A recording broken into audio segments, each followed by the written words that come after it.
and thank you for joining us today for Strides.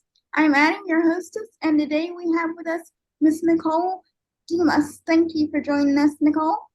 Thank you for having me.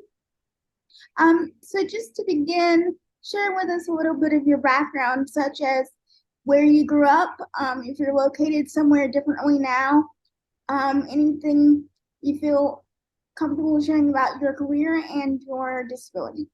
Okay. I was born in the United States. Moved very quickly when I was about a year old to Athens, Greece with my parents. My father was a former teacher. My mom was a stay-at-home mom. My dad wanted to change in careers. At that point, we were unaware that I had cerebral palsy. So moved without any sort of diagnosis, just a love for life. Ended up staying there. When things began to get a little bit noticeable that I wasn't developmentally progressing the way, I don't want to use the term normal, but a normal child would, then things started to get questioned. My parents were given the option to throw me away or to find somewhere else for us to go for medical care. So a little bit more of a background, was born 3 months premature in 1970. It was a gift that I was alive. So once again, didn't even think to notice anything about cerebral palsy or anything like.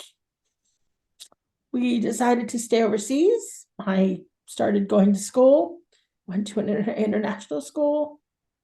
My father started teaching, my mom started working, had medical treatments in the Netherlands because that's where my mom was from. Now I'm currently living and teaching in Helsinki, Finland. So even though American by birth, feel more international with everything else in my life. So just something I noticed, you mentioned teaching. What do you teach? I'm a learning support, specialist in an international school in high school. So I advocate for students with a variety of learning needs, to sort of promote their own learning and what they need to do to graduate, move on to college, university, trade school, whatever they desire. Right. I work with the multitude of careers you could have chosen. What do you think drew you towards teaching? I think I always wanted to help others.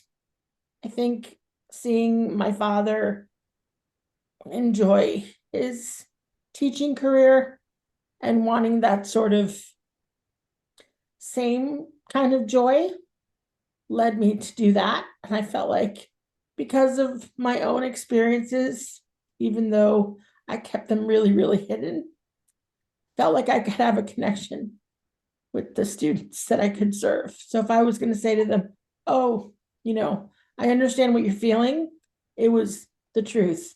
Like it was legit. I wasn't putting on a game. Right. So the next question is kind of a little bit of a change of topic. While I'm sure you're very dedicated to your teaching work, no one can work 24/7. Not healthy. So when you're not teaching, what do you find that you like to do for hobbies, recreation, etc.? Well, I enjoy spending time with my toy poodle. He's a gem, so I'm a dog mom.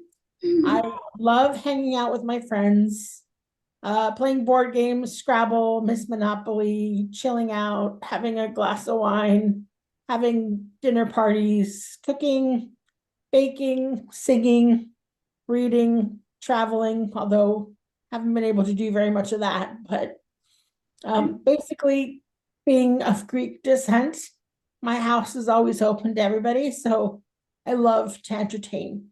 I love to watch people having a good time. So that's just the way I do things. So that's how I handle my free time. I'm hoping now that, with COVID being out of the way, that the new life will begin, and we can get back to those things. I also love going to school, learning, and doing my things now on inclusive education and wanting to mentor other students with disabilities around the world. So that's kind of what drives me at the moment. So you're an ongoing student as well, it sounds like. Yes. Yep. I don't think I'd ever be caught without a book in my hand. Right. I have a stack in my bedroom that's like a mile high that I haven't even touched. Collecting dust. Oh my goodness. Nothing like a good old bookstore. Right. So, as far as anyone else with a disability that might be interested in getting into the teaching field, what's a piece of advice you would offer to one of them? I think the best piece of advice is to be yourself.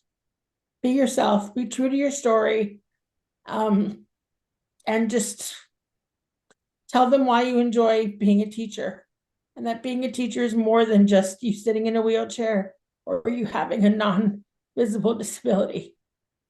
Like really, really prove that point home that, if we're preaching inclusive education, then they need to be inclusive in their hiring of people from all walks of life, and don't give up. Like, don't take the first no. Keep beating those doors down, because that's the only way it's going to change. So before we wrap up for the day, is there anything that you would like to mention that my other questions haven't covered? I think what I'm perhaps really the most proud of is that it's taken me 52 years to embrace my disability. I have to say that none of my experiences were necessarily wrong or right, but this is me now. So I'm moving forward, and I'm very excited, but also very scared, but empowered by it nonetheless. So it's never too late. Thank you for joining us today. Thank you to our guests for being with us. And remember, everyone, that disability comes with ability.